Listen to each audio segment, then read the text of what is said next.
It's funny how you think you know a place, a family. I've been out here in the Pacific Northwest my whole life, but it wasn't until I inherited my grandfather's cabin that I truly began to understand. This was back in late October 2018, right when the air starts turning crisp. The wind had this sharp bite to it that made the trees seem like they were whispering secrets. That night was like any other, quiet, too quiet. I was alone, or so I thought, just unpacking some boxes, finding old tools, old books, that sort of thing. But then there was a sound. 3 knocks, clear as day, coming from inside the cabin. I checked the locks. I thought it was the wind, or maybe an animal. But then, I found something. Something I wish I hadn't. A photo, my grandfather, standing beside a creature too big, too dark to be anything else. But Bigfoot. I shouldn't be telling you this, but it's been years now. I've got the photo. But I won't share it. Not yet. I'm just trying to make sense of it all. Late September 2018, I was driving up to the cabin thinking about how things had changed after Grandpa passed. I hadn't been there since I was a kid, maybe 15 years. The place felt different now, sitting there at the end of that long gravel drive about 40 miles east of Shelton. I could smell the pine trees as I pulled up, the sound of the tires crunching beneath me. The cabin looked the same, but somehow colder, like a body without warmth. Inside, everything was covered in dust, as though Grandpa had just stepped out for a moment and never came back. I wasn't thinking about anything strange then. It was all normal. Too normal, maybe. The air felt still. The floor creaked beneath my feet with every step, and I felt something I hadn't expected when I walked in. Loneliness. Deep, settling loneliness. I checked the pantry and found a basket of old apples my grandpa used to keep for the deer. They were shriveled now, brown and soft. The silence seemed to settle deeper with each room I entered, like the place was waiting for something to happen. I spent that first night unpacking boxes, sorting through his things. Old flannel shirts that still smelled like wood smoke, hunting knives wrapped in oiled cloth, a collection of topographic maps with routes marked in faded pencil. Everything had a place, a purpose. Grandpa had been methodical, careful, the kind of man who kept records, who wrote things down. I found myself looking through his bookshelves, running my fingers along the spines. Field guides to Pacific Northwest wildlife, local history books, a worn copy of some forestry manual from the 70s. Outside, the wind picked up around midnight. It made the trees sound like they were moving, shifting positions in the dark. I could hear branches scraping against the roof, a rhythmic scratch, scratch, scratch that would have driven me crazy if I'd let it. Instead, I made coffee on his old percolator and sat at the kitchen table looking out the window at nothing but black forest and the faint outline of the ridge beyond. That first night passed without incident. Just me and the cabin and the sound of the wind. I spent the next few days settling in, trying to make the place feel like mine. It was peaceful in a way, but also a little eerie. The trees outside made the wind sound like a constant hum, a low frequency that never quite stopped. On the 3rd day, I was outside chopping wood when I heard it for the first time. A knock. Low, rhythmic, deliberate. Knock, knock, knock. Not a branch falling, not an animal bumping against something. This was purposeful. I stood still, the axe in my hands, staring out into the woods, trying to make sense of it. The sound had come from somewhere past the tree line, maybe 30 yards out. It wasn't the wind. This was something else. Something that felt like communication. I had to convince myself it was nothing, just a trick of the mind, maybe a woodpecker or a tree settling in the cold. But then, later that night, I found a footprint outside the cabin. I'd gone out to bring in more firewood, and there it was, pressed into the soft earth near the back porch. A massive bare print, easily 18 inches long. The toes were clear, spread wide like someone had been standing there watching the cabin. I stared at it for a long time, my breath forming clouds in the cold air. I told myself it was an animal. A bear, maybe, though bears don't leave prints like that. I'd seen bear tracks before, growing up out here. this was different. The proportions were wrong, too human-like, but too large to be human. I took a photo with my phone, though the quality was poor in the dim porch light. That night I couldn't sleep. I kept hearing sounds outside, twigs snapping, something heavy moving through the underbrush. At one point, around 2 a.m, I heard the 3 knocks again, this time closer, maybe right outside the cabin wall. I sat up in bed listening, my heart pounding. The knocks stopped. Then after a long silence, I heard something else, a low rumbling sound, almost like a growl but deeper, more resonant.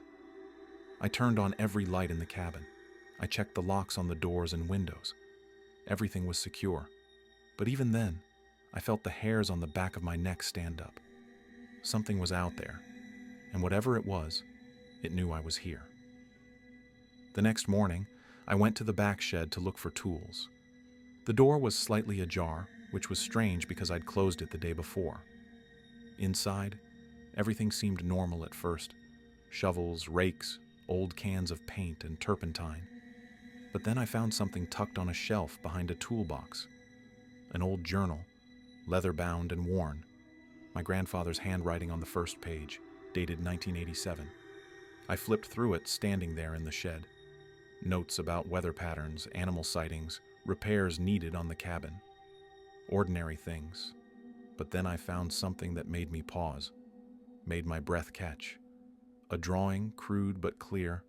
A giant figure standing among trees, proportions all wrong, too tall and broad. Beneath it, in my grandfather's careful script, he visits. I feed him. And below that, circled multiple times, one word, Bigfoot. I sat down on an overturned bucket, the journal open in my lap. My heart raced as I read through more entries. Left apples by the tree line, gone by morning. 3 knocks at 2 a.m., answered with 3 of my own. Found gift today, woven grass, carefully made. He understands. I thought about that footprint outside, the 3 knocks I'd heard, the strange sense of being watched that had followed me since I arrived. I never once thought Grandpa would have anything to do with this. He'd been a practical man, a logger, someone who knew the forest better than anyone. The idea that he'd been feeding something, communicating with it, seemed impossible. But here was the evidence in his own hand. Page after page of observations, patterns, routines. He'd documented years of contact. The entries went on for decades. The last one dated just a month before he died. Getting harder to make the walk to the tree line. Hope he understands. Hope someone continues. I closed the journal and sat there for a long time. The shed smelled like old wood and rust. Outside, I could hear birds calling, normal forest sounds. But everything felt different now. I didn't want to believe it. I wanted to think Grandpa had been playing some kind of elaborate joke, or maybe losing his grip on reality in his final years. But a part of me couldn't shake it. The footprint was real. The knocks were real.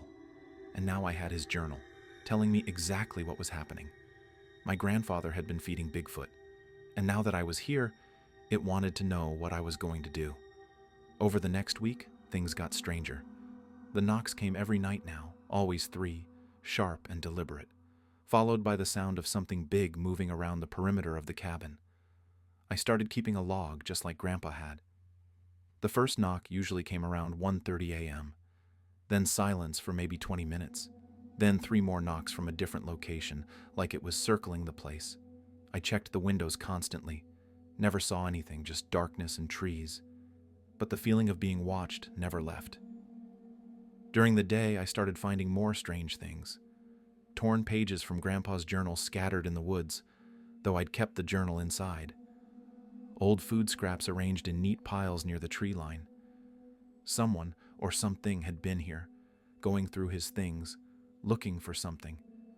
I remember standing at the window one evening, the sun sinking low behind the ridge. The forest took on this deep orange glow, shadows stretching long across the ground. And then I saw it. A shadow, tall and moving deliberately between the trees. It wasn't an animal, I knew that much. The shape was wrong, too upright, too purposeful. My breath caught in my chest, The shadow paused, seemed to turn toward the cabin, and then moved on, disappearing into deeper forest.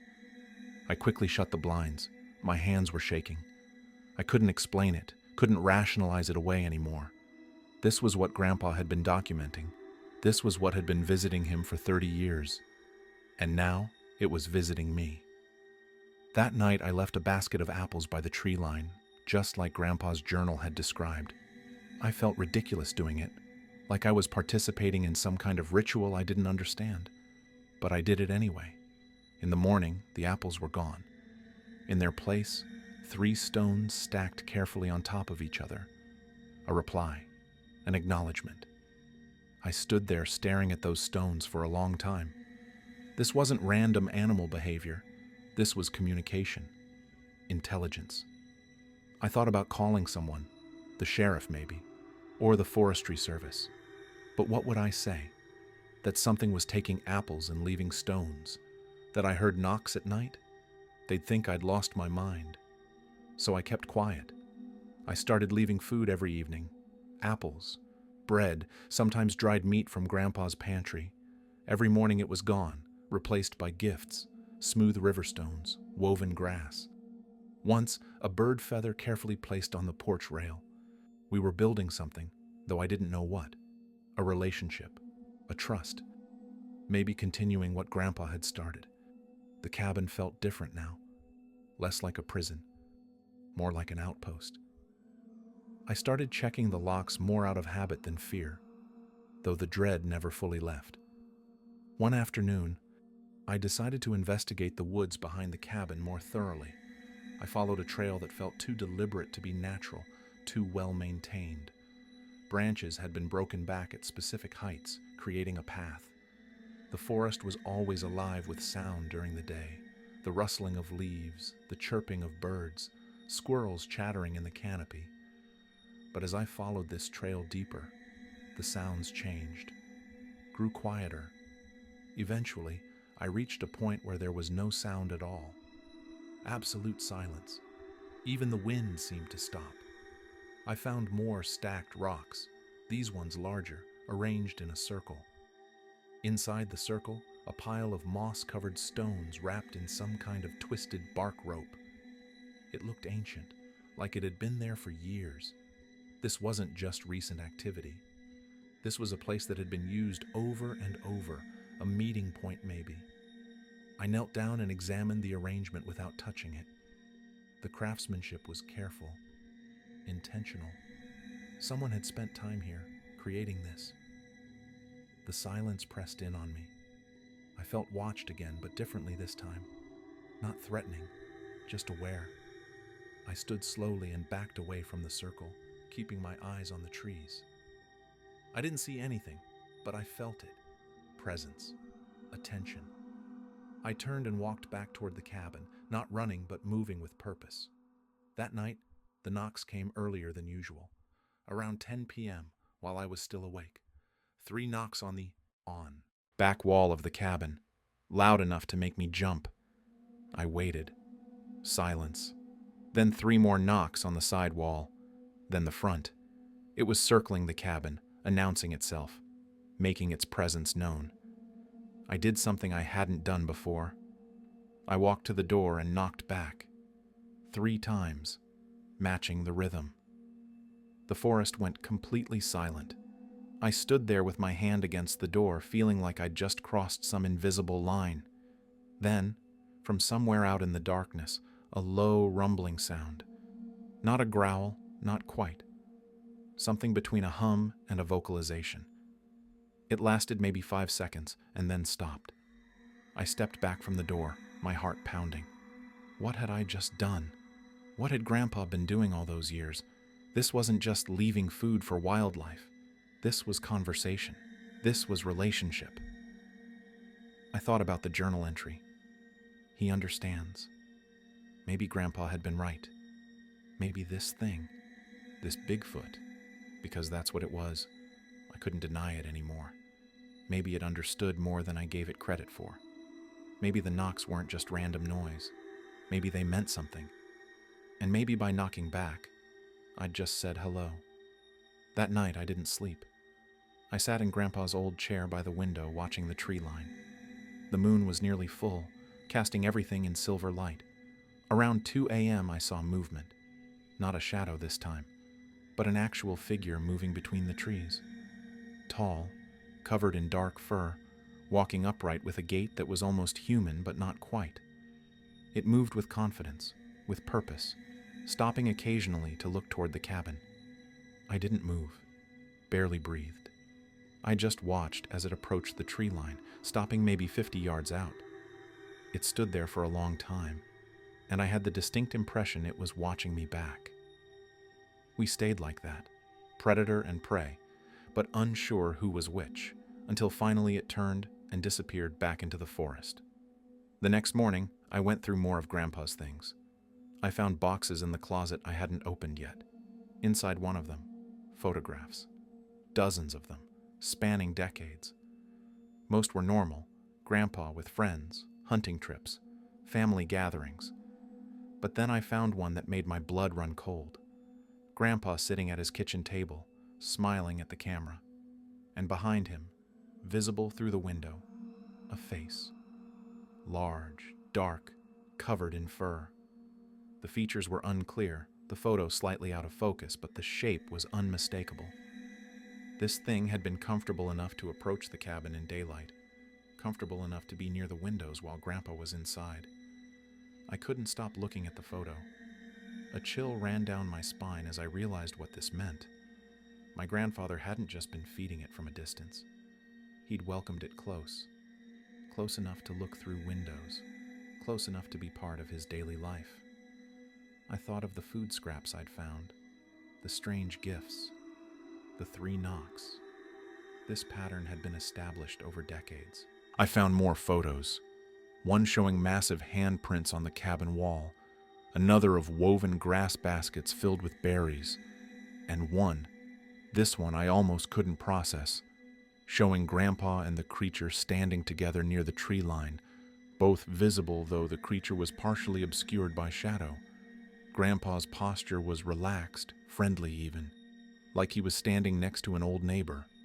I sat there on the floor of the cabin, surrounded by photographs and evidence, and had to accept what I'd been denying. This was real. Bigfoot was real.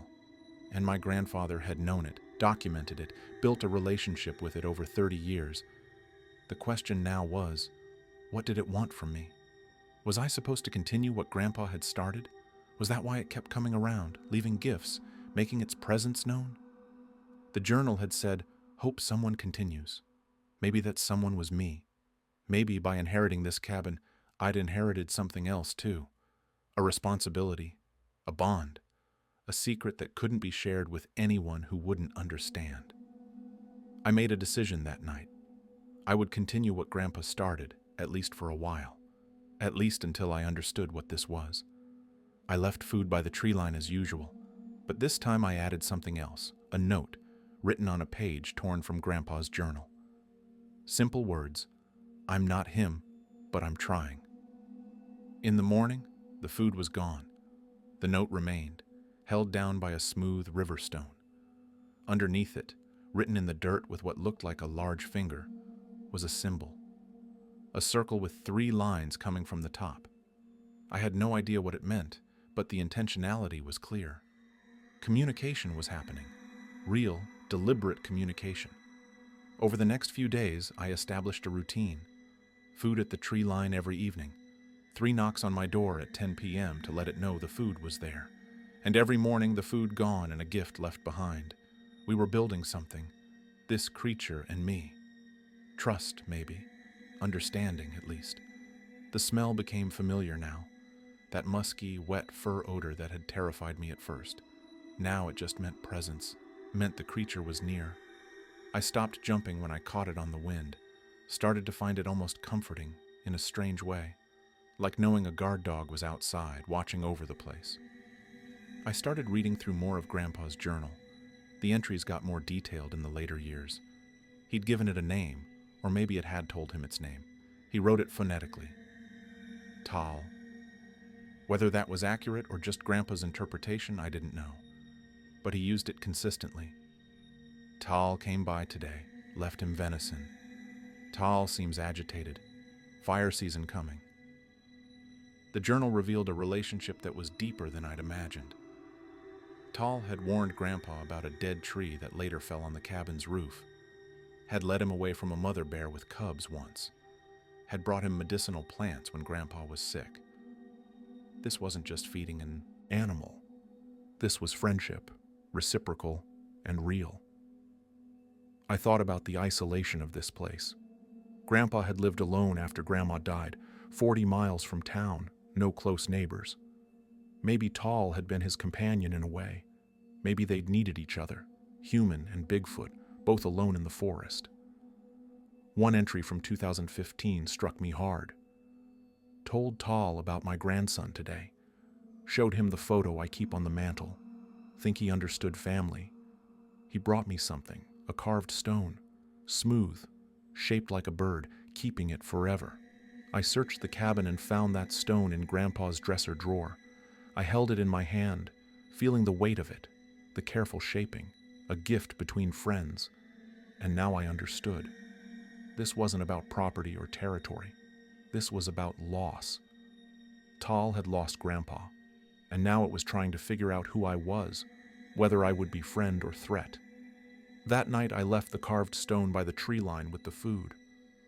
A return, a message, a promise. The next morning the stone was gone. In its place, something I hadn't expected, a photograph. Not one of Grandpa's, but one I'd left on the kitchen table. A family photo from years ago, me and my parents and Grandpa at a 4th of July picnic. The photo was unharmed, just moved, placed carefully on a flat rock. It had been inside the cabin, which meant Tal had been inside while I was sleeping. The door had been locked, I was sure of it. I checked the windows, all secure.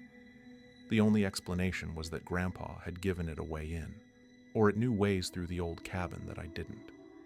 Gaps in the walls, loose boards, something. I should have been terrified, should have packed up and left right then. But instead I felt something else. Curiosity, trust maybe, or the beginning of it. If Tal wanted to hurt me, it had had plenty of opportunities. It could have broken down the door any night, could have come in through whatever passage it had used. Instead, it took one photo, looked at it, brought it back outside. It was trying to understand me, the same way I was trying to understand it. That evening, I did something Grandpa's journal had mentioned, but I'd been too nervous to try. I left the cabin door unlocked. Not open, just unlocked. The food was at the tree line as usual, but I left a second offering on the porch. Apples, bread, and a thermos of coffee. I had no idea if Bigfoot drank coffee, but Grandpa's journal had mentioned it once. I waited inside, lights off, sitting in the dark. Around 11 p.m., I heard the now familiar sound of heavy footsteps approaching. They stopped at the porch. Silence. Then the creak of wood as weight settled on the steps.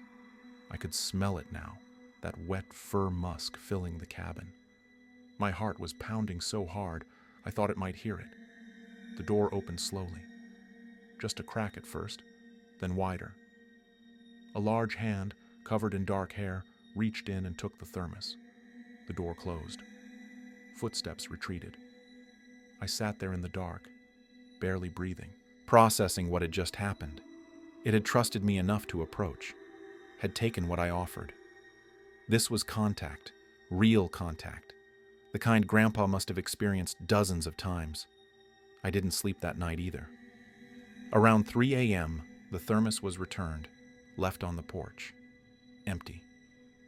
The lid had been replaced carefully. Next to it, another gift, a bundle of pine boughs tied with grass, still fresh. I brought it inside and put it on the table. We were past the threshold now, past fear, past disbelief. I thought about all the stories, all the legends about Bigfoot, monster, myth, missing link. None of them captured this. What I was experiencing was a person. Different, yes, massive and covered in fur and stronger than any human, but a person nonetheless, with thoughts and feelings and the capacity for relationship. I sat at Grandpa's table, looking at the pine boughs, and made my peace with it. I was going to continue this, whatever it took, whatever it meant. Grandpa had kept this secret for 30 years. I could keep it too. The following week brought the most significant encounter yet. I'd been maintaining the routine: food at the tree line, unlocked door, small offerings on the porch. Each night the offerings were taken and gifts returned. We were speaking a language without words, building understanding through action and gesture. But I still hadn't seen Tal clearly. Just shadows and glimpses, quick movements at the edge of vision. That changed on a Tuesday night. A storm was coming in. You could feel it in the air. That electric pressure that builds before a big system moves through. I'd brought in extra firewood, secured the shutters, settled in for what the weather service was calling significant precipitation. The rain started around 8 p.m., heavy and steady, drumming on the roof. Around 10 p.m., I heard something different. Not knocks, but a low vocalization. A call, almost like a word, but deeper, more resonant. It came from right outside the cabin. I stood slowly and walked to the door.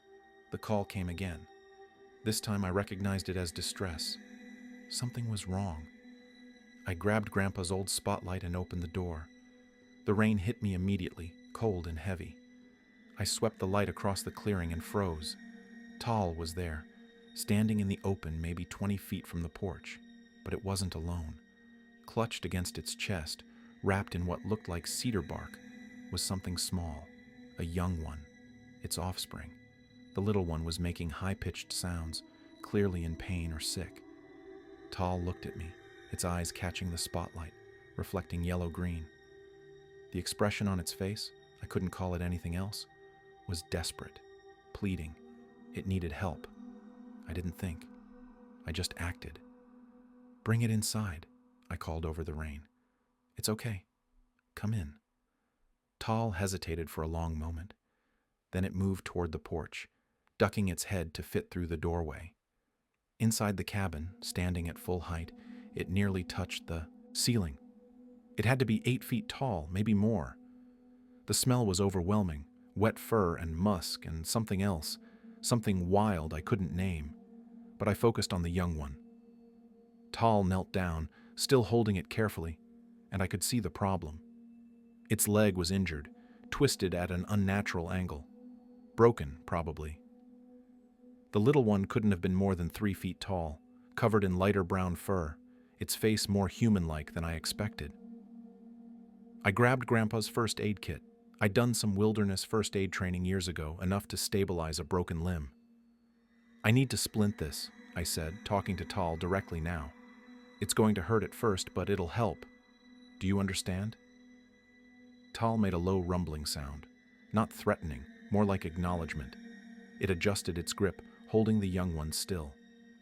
I worked as quickly and carefully as I could, cleaning the area, positioning the leg, securing a splint with medical tape and strips of cloth. The young one whimpered but didn't struggle. Tal held it firm. When I finished, I stepped back. "That's the best I can do. Keep it immobilized for a few weeks. I can leave supplies, instructions." Tal stood slowly, cradling its child. It looked at me for a long moment, and I swear I saw gratitude in those eyes. Then it made a sound, 3 distinct vocalizations, almost like thank you, almost like words. It turned and ducked back out into the storm. I stood there in the doorway, watching them disappear into the forest, and realized everything had changed. This wasn't about leaving food anymore. This was about trust. Complete, mutual trust. The next morning I found something on the porch that took my breath away. A carving made from a single piece of cedar. It showed 2 figures, one large, one small, Tal and its child.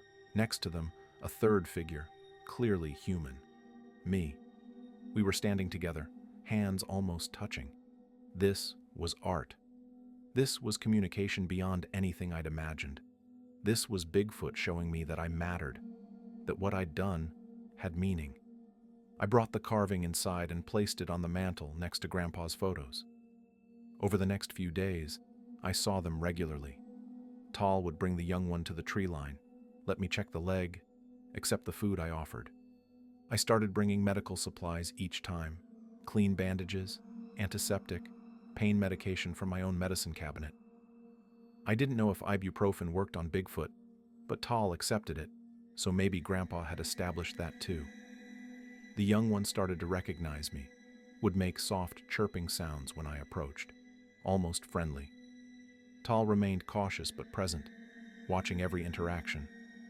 I learned to move slowly, to keep my voice low, to show my empty hands before reaching out. These were protocols that Grandpa must have established, rules of engagement that Tal remembered and now extended to me. I started taking notes, continuing Grandpa's journal. October 15th. Young one's leg healing well. Tal brought fresh salmon, left it on the porch. First time receiving meat as a gift. October 17th. Heard multiple calls in the forest tonight. Think there might be others nearby. Family group? October 19th. Tal vocalized something that sounded like friend. Can't be sure, but it was clear and directed at me. The idea that there might be more of them out there hadn't occurred to me before. I'd been focused on Tal, on this individual relationship. But Bigfoot wouldn't be solitary. There'd be families, groups, a whole hidden society in these forests. The thought was staggering. How many were out there? How many knew about Grandpa? How many were watching me now? One evening, Tal brought something else, a basket woven from cedar bark, intricate and beautiful. Inside were plants I didn't recognize, roots and leaves carefully arranged. It gestured to me, then to the basket, then made a motion like eating. It was showing me food, teaching me what was safe to eat in the forest. This was knowledge transfer, survival skills shared between species. I accepted the basket with both hands, bowing my head slightly. Tal mirrored the gesture. We were developing rituals now, formalities of respect. This was culture, theirs and mine meeting in the middle. The young one's leg healed over the next 3 weeks. I watched it progress from hobbling to walking to eventually running around the tree line, playing with the same energy any young creature would have. Tal brought it by one final time. Let me remove the splint, check the bone alignment. Everything had healed clean. The young one chirped at me, touched my hand with its massive fingers, gentle and curious. Tal made a sound, low and resonant. I like to think it meant goodbye, or thank you, or maybe just acknowledgement that this chapter was ending. They turned to leave, and I watched them walk back into the forest together. The young one looked back once, waved, and then they were gone. I didn't see them for several days after that. The offerings I left were taken, gifts still appeared, but the direct contact stopped. Maybe they'd moved deeper into their territory. Maybe the debt was paid and they could return to their normal life. I missed them, which surprised me. I'd gotten used to the routine, the presence, the feeling of being connected to something ancient and wild. But I understood. This couldn't last forever. I had a life to get back to. A job waiting in Seattle. People who were wondering where I'd been for the past 2 months. And they had their life too, whatever that looked like. The forest was their home, not mine. I was just visiting, just passing through.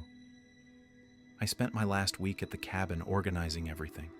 I packed away the photographs, hid the video footage on an encrypted drive, buried it in a waterproof container in the woods near the cabin. Maybe someday I'd come back for it. Maybe not. I left Grandpa's journal in its place on the shelf, added my own entries to the end. Whoever came after me, if anyone did, would find the record, would know the truth.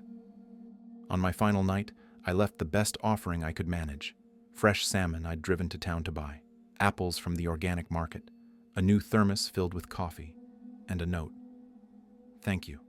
I'll keep the secret, I promise. In the morning, everything was gone. In its place, one final gift. A stone, perfectly round, polished smooth by water and time. In the center, carved with careful precision, was a symbol, the same one Tal had drawn in the dirt weeks ago, a circle with 3 lines. I held it in my hand. feeling the weight of it. This was goodbye. This was trust. I locked up the cabin, loaded my car, and drove down the gravel driveway one last time. At the tree line, I saw a figure, tall, standing in the shadow, watching me leave.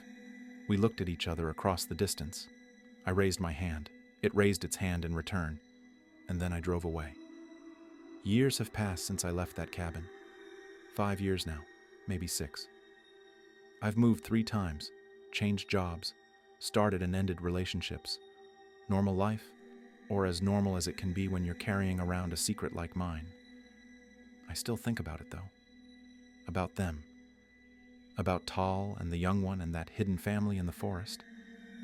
I hear the 3 knocks sometimes, usually at 3 a.m., that dead hour when the world is quietest. I'll wake up from a dream and hear them echo in my mind, and for a moment I'm back there, back in that cabin with the smell of wet fur and pine and wood smoke, back in that place where impossible things were simply true. The carved stone sits on my desk now, hidden in plain sight. People ask about it sometimes. Cool rock, where'd you get it? I tell them I found it hiking. Not a lie, technically. They look at the symbol carved into it, usually say something about ancient petroglyphs or Native American art, and I just nod. Let them think what they want. The truth isn't for them. Sometimes I catch myself looking at the news, searching for reports. Bigfoot sighting in Washington. Hiker reports strange encounter in Olympic National Forest. Each time my heart races, worried someone else has found them, worried the secret is out. But the reports are always vague, always dismissed as hoaxes or misidentification. The world isn't ready to believe. Maybe it never will be, and maybe that's for the best. I think about what would happen if I came forward. If I showed the photos, the video, the journal entries, there'd be chaos. Expeditions into those forests. Hunters and researchers and tourists all trampling through their territory. The government would get involved. They'd be captured, studied, turned into specimens. Everything Grandpa tried to prevent. Everything I promised to prevent. So I keep quiet. The secret stays locked away inside me, heavy sometimes but bearable. I've become its keeper, its guardian, just like Grandpa was, just like Tal trusted me to be. Sometimes people ask me about Bigfoot. Usually it comes up at parties, someone telling a joke or referencing a documentary. I smile and play along, let them laugh about the myth. But inside, I know. I know they're real. I know they're intelligent. I know they can trust and care and create art. I know they exist in that space between wilderness and consciousness that we've forgotten how to see. And late at night, when I hear those 3 soft knocks in my memory, I knock back 3 times, just like I learned to do, just like Grandpa taught me, even though he never knew I'd need the lesson. And somewhere, in a forest far away, I hope they hear it too.